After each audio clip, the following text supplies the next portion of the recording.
Welcome to the Lean Blog Podcast. Visit our website at www.leanblog.org. Now, here's your host, Mark Graban. Hi, this is Mark Graban. This is episode 110 of the Lean Blog Podcast for January 27th, 2011. Today's podcast is sort of a podcast within a podcast because I'm presenting to you what is also being published as episode number 3 of a new podcast series I'm involved with for the Healthcare Value Leaders Network. And today I'm presenting one of those episodes. Dr. Jack Billi is our guest. So as always, I want to thank you for listening to the Lean Blog Podcast. And here is our Lean Healthcare Podcast with Jack Billi. Welcome to the Healthcare Value Leaders Network podcast. Our mission is to fundamentally improve healthcare delivery through lean thinking. To learn more, visit www.healthcarevalueleaders.org. Hi, this is Mark Graban. Welcome to episode number 3 of our Lean Healthcare Leaders podcast. Our guest today is Dr. Jack Billi, Associate Dean for Clinical Affairs at the University of Michigan Medical School and Associate Vice President for Medical Affairs at the University of Michigan Health System. Dr. Billi is a professor of internal medicine and medical education, and he leads the Michigan Quality System, the University of Michigan Health System's unified approach to improve quality, safety, efficiency, appropriateness, and service using lean tools and philosophy. Dr. Billi's research and leadership interests are in health services delivery and the use of community consortia for quality improvement. So in our podcast discussion today, Dr. Billi is going to talk about his work at the University of Michigan Health System, and especially about how that ties in to working with physicians and engaging them with the lean problem-solving process. You can hear all episodes of our podcast at www.healthcarevalueleaders.org/podcast. And I hope you'll subscribe to us on the Apple iTunes store. If you search for Lean Healthcare or Healthcare Value Leaders, you should be able to find it there. Well, Jack, I want to thank you for taking time out of your day and your busy schedule to talk today. Thanks for joining us. I'm really delighted to be here. I've learned a lot through working with the Healthcare Value Leaders Network and the work that you've done, so delighted to chat. Well, thanks, and it's a pleasure to have you as part of the network and here today. So I was wondering if you could start by introducing yourself for the listeners, who you are, what your roles are there at the university. Sure. My name is Jack Billi. I'm a general internist. I've been at the university for 33 years. I've spent a lot of that time as Associate Dean for Clinical Affairs in the medical school, and I also have a role in the health system to complement that. But my most important work for the last 5 years has been as what might be called the chief engineer or the senior deployment leader for the lean transformation for the University of Michigan Health System. I'm curious, maybe also in terms of introductions, from your career as a physician and a leader in the university and the health system, what was your first exposure to lean? I mean, you're there in Michigan, you have the auto industry, you've got a lot of well-known lean people within the university. Where did your first exposure come to? And maybe share, if you can, some of your initial reactions to lean from your medical background. So I'd been involved in problem solving in various administrative roles for the central administration of the health system for many years, but had no formal model or role. And it was probably about 7 years ago that Gary Kaplan, the CEO of Virginia Mason, who's an alum of the University of Michigan, was invited in to give a talk about the use of lean thinking at Virginia Mason. And that really captivated me. I went to dinner with him that night, and we walked across the street to Borders Bookstore, and I bought a copy of Lean Thinking by Jim Womack, and really have never looked back since that time. It made so much sense to me to try and bring a much more comprehensive model to our problem solving. And instead of having people all using their own sort of homegrown intuitive models, some really not very robust for solving problems, it seemed like it made a lot of sense for us to pick a consistent problem-solving model across the health system. So we've been working on that pretty intently for the last 5 years. Yeah, it's. I guess it's not surprising that you would mention Gary Kaplan's name. A previous guest we talked to, Michelle Tétrault, answering that question, also brought up Gary Kaplan as a initial introduction to lean. I mean, do you find it helpful in general with your colleagues and people you work with? Is it helpful to hear it coming from another healthcare leader? Well, I think that it actually takes both influences to really make the point with individuals and organizations. And so we've learned a lot from folks like John Toussaint, Gary Kaplan, and folks at some of the other leading healthcare organizations that have adopted lean in the U.S., the U.K., and Australia. We've learned a ton from those healthcare applications. But we've also learned a lot from folks from industry, from manufacturing, banking, and other industries. In fact, GM, who's located, of course, headquartered in Michigan, who's adopted a lot of lean thinking in what they call the Global Manufacturing System, or GMS. They gave us a leg up by helping us facilitate the first 6 learning projects we did. So if you ask healthcare organizations around the country, where's their help coming from? A lot of time it's from the manufacturer. Toussaint talks about the snowblower manufacturer down the road in Wisconsin, and Gary Kaplan and Virginia Mason in Seattle had Boeing and uses Genie Enterprises now. So there's a lot of learning that crosses industry. It's interesting. There's some doctors and nurses who seem to only be able to hear it when it comes from another healthcare person, and they have trouble sort of translating the lessons in from other industries. And there's others who are really liberated in their thinking by seeing that, gee, these models work across a lot of different industries, having the frontline workers find and fix root causes. And they enjoy the challenge of translating it into healthcare. I mean, that's what really fascinates me. And there are folks that are also turned on by that. And they learn a lot from other industries, not just healthcare. So in the course of your leading and teaching and chief engineering of these efforts, what are some of the key translation points or parallels that you draw from, or speaking specifically to physicians who maybe don't feel that natural affinity or curiosity to another industry? How do you translate it or relate it to physicians that are asking questions about what is transferable from a business or a manufacturing system? Well, it's really interesting. Stephen Spear, who's now at MIT and IHI, when asked the question, people aren't cars. We fix people in healthcare, and they're not cars. Spear would answer, cars are much more complicated, and then go into a long discourse on all of the explosives and plastic bags and things that are packed in your steering column that's located 6 inches from your face. But without going there, I generally don't try and convince people that designing and building an automobile might actually be more difficult than some of the things we do in healthcare.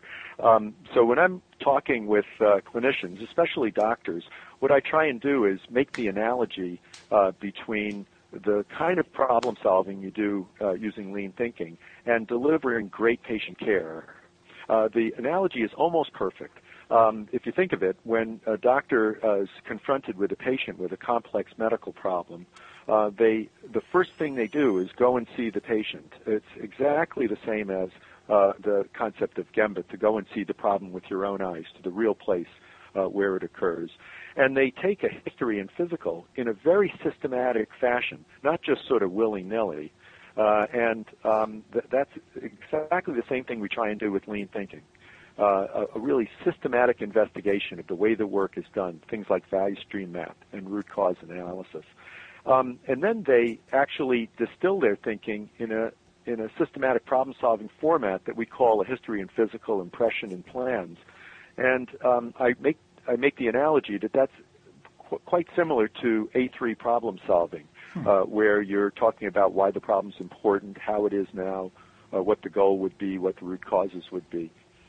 In the same way that in the clinical example, when we face a difficult patient, we don't just treat the symptoms. We try and understand the real cause and get at some diagnosis and treatment steps that will try and address the underlying problem with the physiology.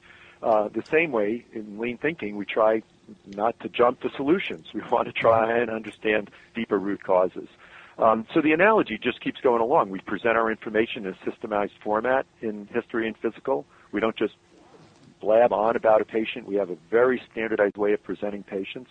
Likewise, we have standardized way in lean thinking using A3 format for presenting our thinking so we can build consensus on problems. And with patients, we run tests and try treatments as parts knowing that they may not work. We arrange follow-up to see what happened. And so I think the analogy is really quite complete. So all of our clinicians, what I tell them is lean thinking is just like taking a good history and physical on a problem, trying to figure out what's wrong, and then trying some tests and treatment, and then doing some follow-up. It's the kind of thing they do naturally in the clinical environment. I just want them to transfer that same analytic skill and rigor to the problems that they confront every day in the way they're getting their work done, problems that cause that jeopardize patient safety or make work more efficient, that frustrate the workers. Those problems can be approached with exactly the same rigor they've learned.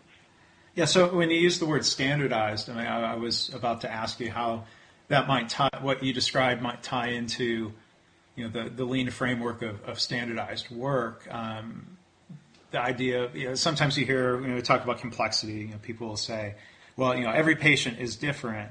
But what I hear you describing is that doesn't mean you reinvent the process for what you do when that unique patient is there in front of you, right? How do you see the role? Yeah. I guess the question, the follow-up would be, are you able to show how standardization doesn't necessarily have to be, limiting or overly constraining?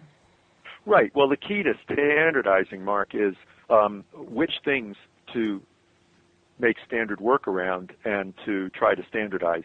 So just as you said, we're not trying to turn this into, quote, cookbook medicine or cookbook problem solving, but no matter how complex a patient, we still start with taking a history, trying to decide what the chief complaint is, what the main problem is, what's the thing that's most likely to harm this patient in the shortest period of time, how can we intervene on that most quickly.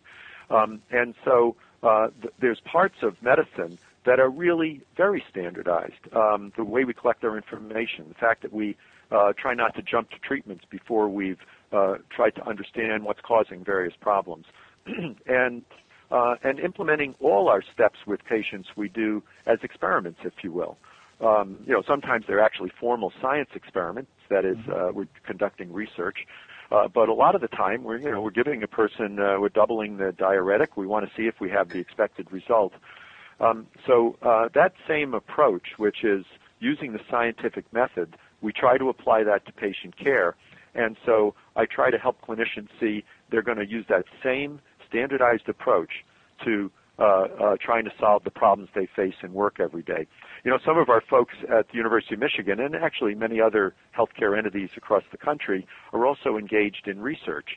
And the interesting thing is, when they're in the laboratory or they're conducting a clinical trial with a patient, when they're doing real research, they know the importance of standardizing everything so that when we vary something, we have a reasonable assurance that the outcome is related to what we've varied rather than to just vagaries in the conditions. And so we try to, use that same rigor when we're trying to improve our daily work. Try to standardize whatever we can so that when we vary something, we get a different outcome. We actually can draw some conclusion, can learn from that, and that informs the next experiment that we'll run. Right. So we found, physicians are really can gravitate to that. It's not the challenge of applying this method that I find most problematic for physicians. It's actually the fact that many of them consider themselves kind of like victims of the process.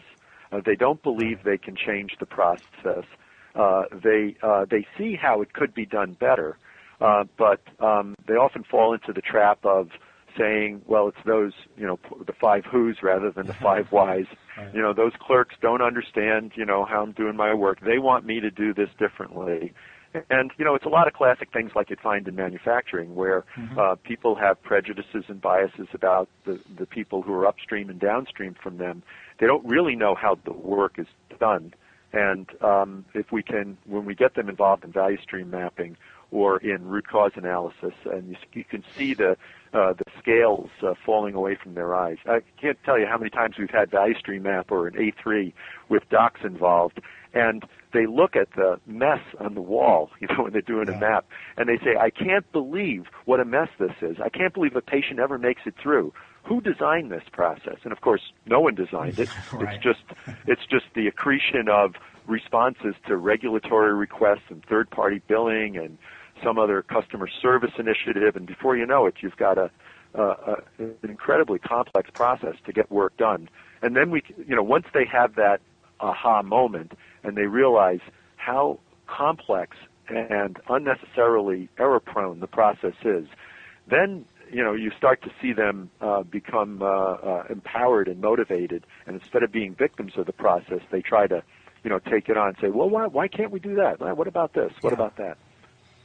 Well, and what you're describing there sounds like a translation of principles and problem-solving processes as opposed to just an application of lean tools. And I would presume that those principles tapping into the physician thought process, the scientific process you referred to, is helpful getting them involved in looking at the process. And I was wondering maybe if you could share some examples of some of that process improvement or some of the other work that's been done there in the University of Michigan Health System, because I know this has been more than just an academic exercise, if you will. Correct?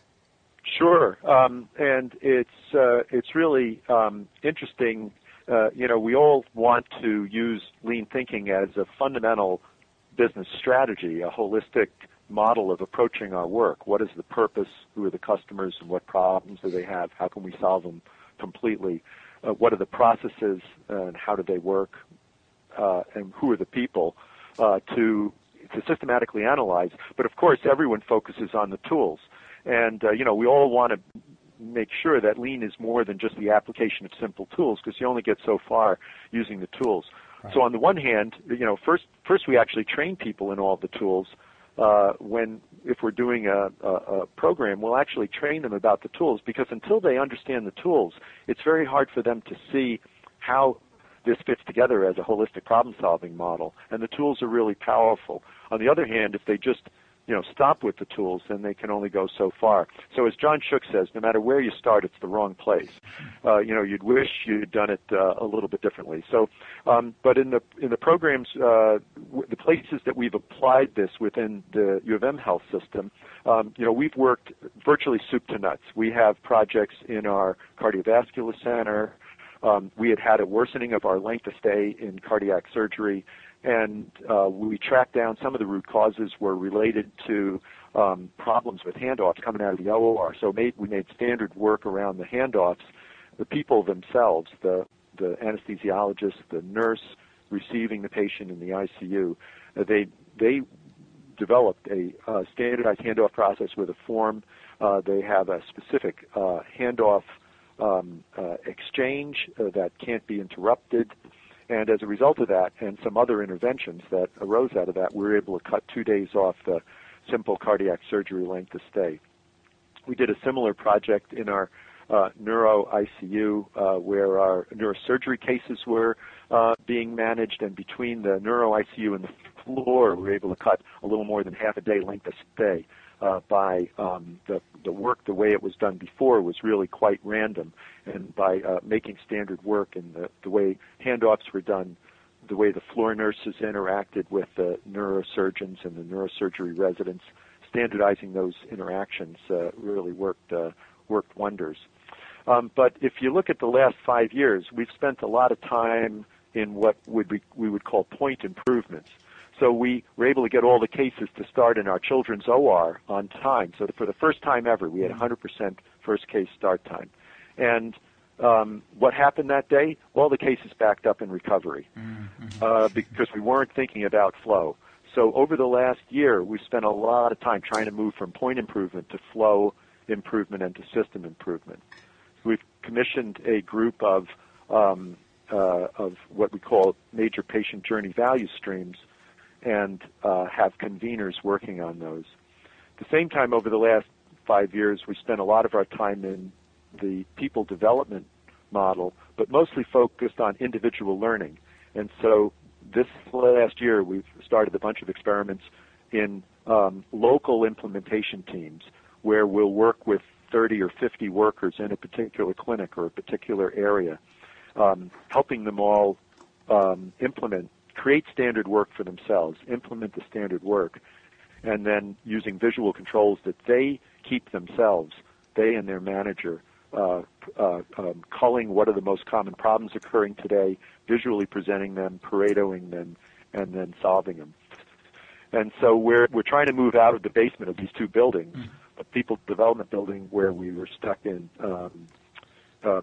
primarily point learning, that is individual learning, and the process improvement building where we're stuck in point improvements. We're trying to move up to the second and third floor in each of those buildings. Well, yeah, and that seems like quite a natural evolution that other organizations have gone through over time, I think.